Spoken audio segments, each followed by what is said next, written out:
guys, welcome back to the channel. You know who it is by now, Jimothy. So ladies and gents, it has been such a while, and believe it or not, this is what I have been waiting for. The Forbidden Unlimited list has dropped. Well, it dropped while I was at UK Nationals, and it's definitely shaken up the format. Now, I'm not a React channel, so I'm not gonna go over crazy. I already know what the ban list is, so I just wanted to give you my initial thoughts on the ban list. Now, I was at UK Nats. The event ran so smoothly. I did X4 drop, but I entered a couple of side events, managed to win myself a live twin map, which is something that I've been looking for a while. And shout outs to everybody that just came along and said hello. A couple of people was like, "Oh, are you Jimothy?" And I was like, "Who, me?" Yeah, I am. And yeah, it was just good to meet a couple of like people that have familiarized themselves with my channel, so definitely a very good feeling right there. But anyway, we are here, Forbidden Unlimited list. Oh boy, it's interesting to say the least. Now, these are the forbidden cards: Cyberstein, Super Heavy Samurai Scarecrow, Diablosis, Appointer of the Red Lotus, and Branded Expulsion. Now, there's a few cards on here that I believe were just a given. Diablosis being one, Branded Expulsion being another, as well as Appointer of the Red Lotus. Cyberstein I didn't see, but I can understand why that card was hit. It's just silly. 3 special summons of a extra deck monster just very easily, which can effectively shut down a game, especially with the type of monsters it's able to summon, as well as obviously Diablosis the Mind Hacker was a given. Now, the thing that interested me the most was the Scarecrow here. I'm still trying to work out, and I know I'm probably going to do another video later on this week with some of the guys, but I don't understand why they hit this so early. Now, it doesn't mean that Super Heavy Samurai is a deck that can't be played anymore, but hitting the Scarecrow so early, literally Scarecrow's been out for how long now? The deck's finally just got support, and it feels like Konami's just not letting you play with any of the toys. Like, you just can't play the deck at full power at all. It just wants you to just like go down this predetermined route that Konami's got, or their preconception of what they want the deck to be able to do. Now, it might force players to play a bit more, or a few more of the Super Heavy Samurai cards as more of a pure engine, but to say the least, it was a little bit harsh in my opinion, especially as the card required a graveyard setup, it required a discard, and it was easy to interact with, and it was once per turn as well. So I was just like, oh wow. When the Forbidden Limited list did get announced, while I was at UK Nats, everybody went crazy. People were screaming. One guy that I know basically ate a Diablosis the Mind Hacker and actually swallowed the card, which was just silly. But anyway, on to the limited section now. This is quite interesting again. I think the most notable things here are Mathmech Circular. Obviously, Cyframe Gear Gamma is what it is. Denglong's interesting. Kashtira Rise Heart kind of funnels the deck into a very clear path of what Konami kind of wants the deck to be able to do. You don't have this guessing game between the 9 zone lock, for example, or just a Rise Heart pass. You just know that your opponent's definitely going to be going for the Rise Heart, because realistically, what else are they going to be doing? Purely, I don't understand why they hit that so early as well. Again, another thing that just got hit before it even got a chance to be played at full power. It would have been nice to just see another deck in the meta, and Konami have already kind of neutered it before it's even like started to pick up momentum. So I find that a little bit interesting. And Naturia Sacred Tree, I can understand why. A Rise Heart just kind of like effectively like gate kept a couple of decks in the format, and with the banning or with the limiting of some of the cards, it would seem that like Naturia Runic would start to see a resurgence, and the Sacred Tree is just the non-once per turn search, which is just absolutely crazy. So I can understand why they've put that on one. But Mathmech Circular, now I played Mathmech at UK Nationals. I've been playing Mathmech for the last couple of weeks, the last couple of locals, hence why I haven't been putting too much content on the channel, because I think Mathmech's done and dusted. I am in agreement that Circular is a custom card. It doesn't make the deck unplayable. It doesn't hit its playability. All it hits is its grind game, or just be able to kind of like repeat the plays that it's done already. Once you resolve Circular once, realistically you're gonna have to jump through a couple of more hoops to be able to resolve it again, where in fact just resolving it once should effectively kind of like win you the game. So the deck's by no means just like obliterated. It's definitely still playable, but it's just not as It's not as consistent as it was before because you have to find your way into circular instead of like hard drawing it along with a couple of hand traps. I mean, I was playing at UK Nationals, I played in one of the side events, and I drew circular and 4 hand traps, and I just absolutely obliterated my opponent. And I feel like Konami's trying to like reduce the ability to do that because it is a 1-card combo effectively. So I feel like Konami's just making these 1-card combo decks a little bit weaker, well, the more prevalent ones basically. So yeah.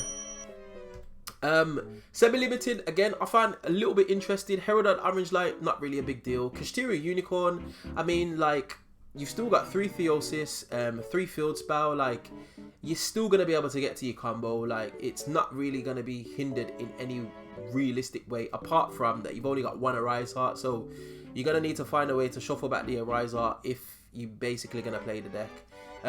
Runic Fountain, again, I don't understand why this hit was the way that it was. People only play 2 Fountain anyway. Like, tip searches Fountain, like, you're only playing 2, you play 1, if it gets outed you've got 1 more. Like, you don't need 3.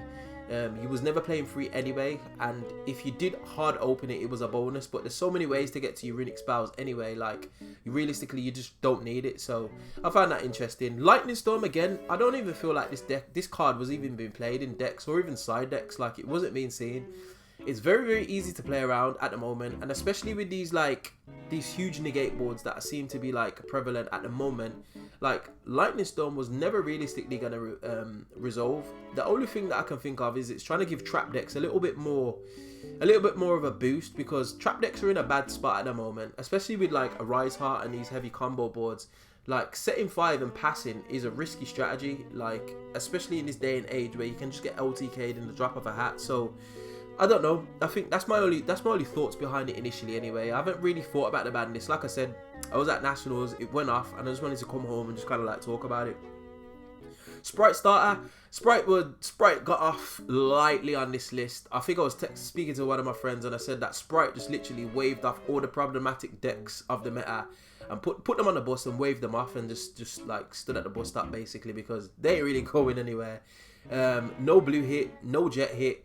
You still got double cross, you've got 2 starter, which is not a problem. Like, you've still got more copies than you have got less copies, so Sprite is going to be up there. It was already a good deck anyway, and just now it's not being gate kept by some of the more oppressive decks in the meta, so you're probably going to see a resurgence in Sprite. I mean, Sprite blues are going up as we speak, ladies and gents. While I was in the venue, I was actually looking for some blues myself, and when the Banlist drops, I think they went from like 22 quid, which is what I was looking, to like £30 straight away. It was just crazy. So yeah, Engage is an interesting one. Again, I can understand why Konami are doing this, because the printed Sky Striker cards, they're like Sky Striker. Yeah, so Engage to 2, I get it.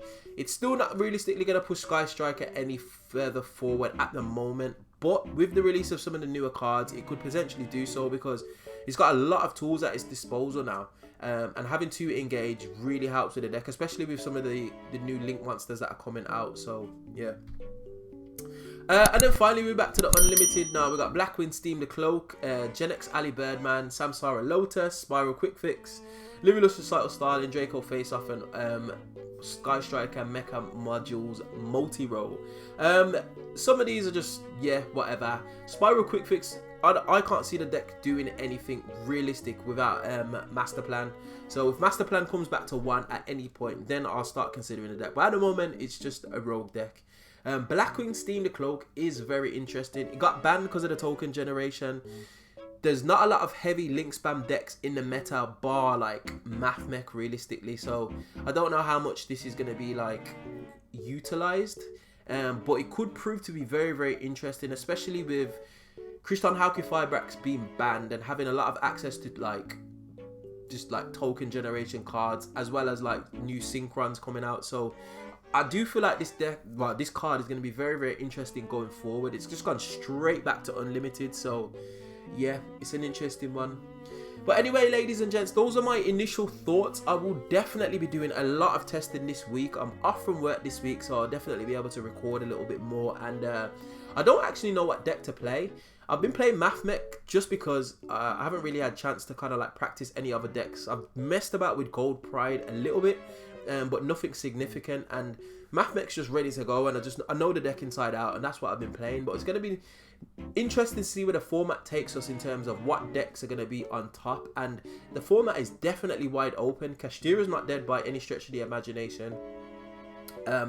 It's good that the Arise Heart is not floodgating the rest of the meta, so you can actually access a few more cards. And it's interesting to see that Konami are taking a little bit of a tough line stance on decks before they actually become a problem, which I find very, very interesting, because previously they've kind of like let us play with the decks at full power, but this time they're just like, nope, we can see you being a problem in the future. We want to sell products, so you're getting limited, you're getting hit, you're getting neutered. So I don't know, it's interesting to see. But those are my initial thoughts, ladies and gents. Definitely keep an eye on the channel going forward for just a little bit more of a review of the UK Nationals. And if you did like this content, we are back, baby, back to recording videos.